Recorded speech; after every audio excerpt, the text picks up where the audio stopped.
Assalamualaikum warahmatullahi wabarakatuh. Salam sejahtera dan rahayu bagi kita semua. Jumpa kembali bersama Damar Bening Channel. Kali ini kita akan ikuti sebuah liputan khusus dari Tanah Pemalang. Sebelumnya, marilah kita berdoa bersama semoga semuanya bahagia penuh cinta dalam rengkuhan kasihnya. Hari ini, kita berkesempatan menyaksikan sebuah prosesi luhur yang memadukan kedalaman spiritual dan kekayaan tradisi Jawa. Kita berada di kediaman Mbah Dastro, Ketua Lesbumi PCNU Pemalang, yang sedang melaksanakan hajat mulia bagi putri tercintanya.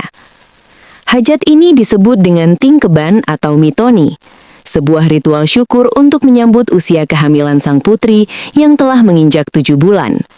Bagi Mbah Dastro, acara ini bukan sekedar seremoni, melainkan doa yang dirupakan dalam bentuk dharma bakti budaya. Bagi tokoh seperti Mbah Dastro yang berkecimpung di Lesbumi, tingkeban juga menjadi ruang ekspresi seni.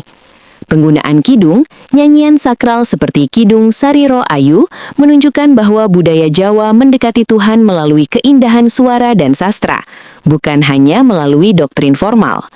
Kidung ini berfungsi sebagai penolak bala dan penenang jiwa bagi sang ibu. Sebagai Ketua Lesbumi PCNU, penggunaan kidung di tengah rangkaian Maulid Al-Barzanji adalah manifestasi nyata dari Islam Nusantara. Integrasi, Maulid Barzanji membawa nafas Islam Arab yang penuh solawat, sementara Kidung Sariro Ayu membawa kearifan lokal Jawa. Keduanya bertemu dalam satu muara, menghormati kehidupan. Ini menunjukkan bahwa beragama tidak harus meninggalkan budaya, dan berbudaya adalah cara untuk mengagungkan ciptaan Tuhan. Dilihat dari sudut pandang budaya Jawa, tingkeban atau sering disebut mitoni, berasal dari kata pitu yang berarti 7, bukan sekedar pesta perayaan melainkan sebuah upacara siklus hidup atau life cycle ritual yang syarat akan makna simbolis, filosofis, dan harapan. 1. Simbol purifikasi atau penyucian.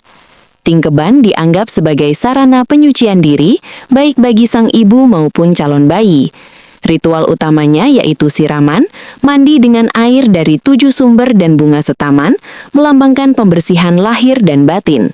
Tujuannya, agar saat lahir nanti sang anak dalam keadaan suci dan membawa kebaikan. Rangkaian acara diawali dengan pembacaan ayat-ayat suci Al-Quran yang menyejukkan hati. Suasana semakin khusyuk saat gema salawat dalam Maulid Al-Barzanji dikumandangkan. Sebagai bagian dari keluarga besar Nahdlatul Ulama, tradisi ini merupakan bentuk tawasul dan harapan agar sang jabang bayi serta sang ibu senantiasa dalam naungan syafaat Rasulullah SAW. Sore beralih menjadi malam yang syahdu. Sebagai seorang pegiat seni dan budaya di LESBUMI, Mbah Dastro memastikan setiap hembusan nafas tradisi tetap terjaga.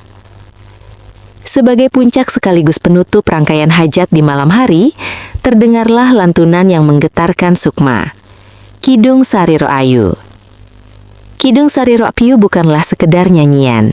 Ia adalah mantra doa agar jiwa dan raga sang calon bayi tumbuh menjadi pribadi yang elok budinya, bersih hatinya, dan selamat jalannya. Alunan nada yang memecah keheningan malam ini menjadi simbol kasih sayang tak terhingga dari seorang ayah dan kakek bagi generasi penerusnya. Intisari doanya, mugi jabang bayi lahir kanti wilujeng, pinaringan badan kang sejati, adoh saking sesuker, cedak marang kabecikan. Semoga ini menjadi doa terbaik bagi Mbah Dastro sekeluarga, terlebih cucu yang masih ada dalam kandungan sang ibu. Amin, amin, amin. Wassalamualaikum warahmatullahi wabarakatuh. Dosinau ulangan luhur